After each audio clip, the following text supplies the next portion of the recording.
Okay, welcome to Module 9, where we focus on teacher leadership. As you may notice, I have my special computer protective glasses, which protect me from the excess blue light that we get on computer screens and our phones and our pads. So if you haven't investigated that, you can get non-prescription types. And if you're spending hours on the computer, as I'm sure you are, it would be good to protect your eyes. Besides getting tired and itchy, they can also have issues with cataracts and macular degeneration. So just a good idea to be protective. Okay, so back to leadership. So as an educator, and you're going to be working in schools, you're going to be working in systems, and you may not even consider yourself a leader. I never thought of myself as an administrator, never wanted to be a principal.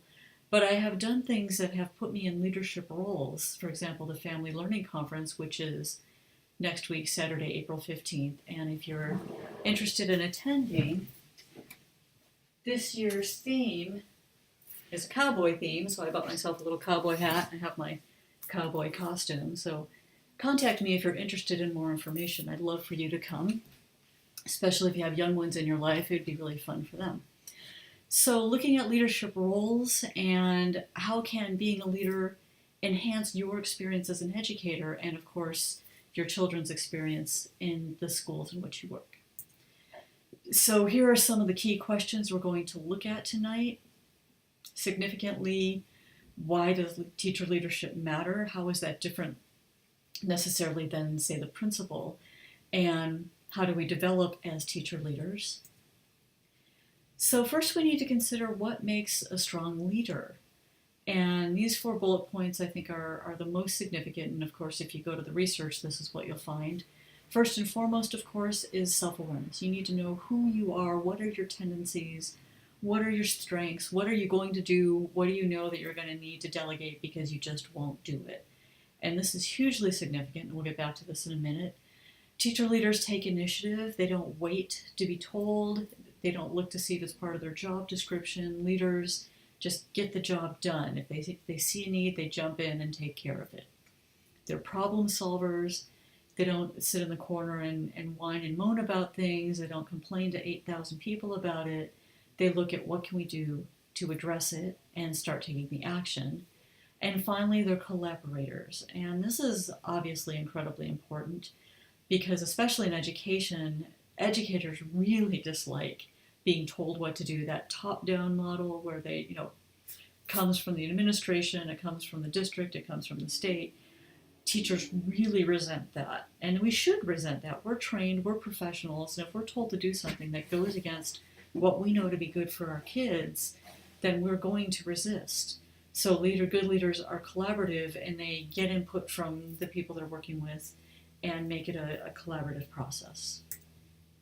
So in terms of that self-awareness, one of the things you can do, you can play with some of these personality tests, and this is a good one. It's a long-standing one. And I want you to take a moment to take this. You can cut and paste the link from here or from the response sheet and just get a sense of where do you fall on this. So I'm going to stop the video here and give you a chance to do that.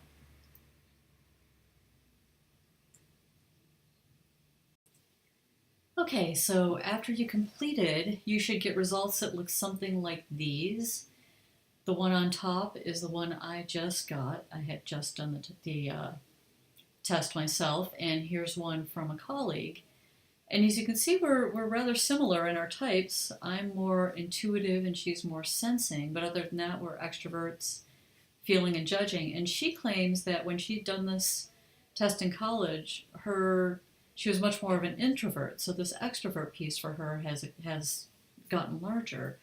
For me, I don't recall ever doing this. If I did, I have no recollection what I got. But I certainly experienced myself as these things, although you can see some of these are marginal or almost non-existent because I do tend to kind of weigh back and forth. I am extroverted. I do like being around people, but I also really enjoy my alone time. I have a I'm intuitive, but I also believe sensing is important. So maybe I'm just a wishy-washy kind of person, who knows.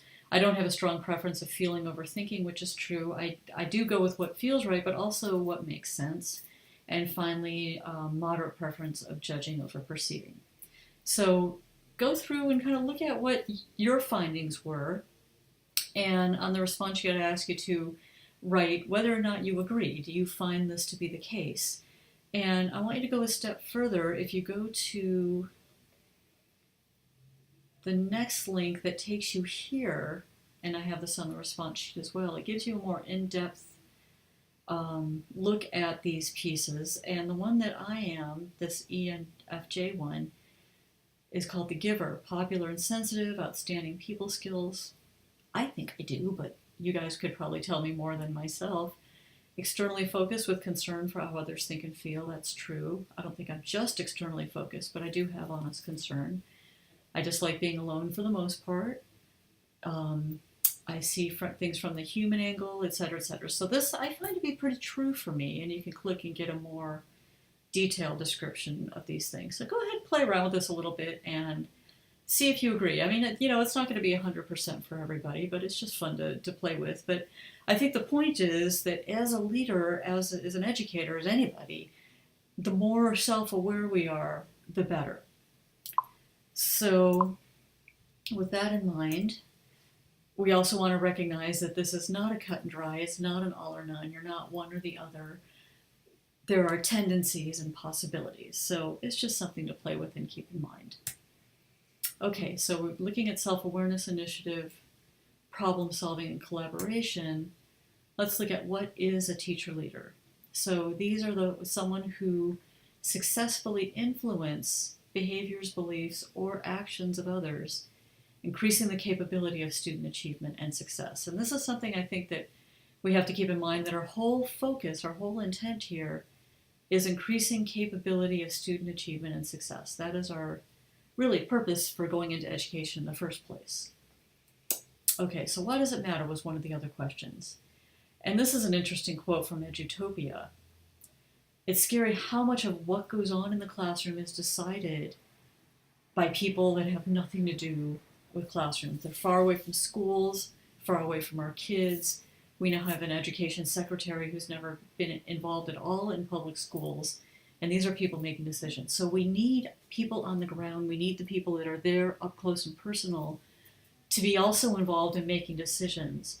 And yes, we want to close our door and just do what we do, but sometimes we need to take a stronger stand. And I feel like in the next few years in education, this is an important time for us to do so. We can enhance the capacity of the principal. The principal can only go so far. Without the teachers behind him or her, not a lot is going to happen even when they try. And finally, collective leadership has a stronger influence on student achievement than individual leadership, which makes sense. Okay, so how did we develop these skills?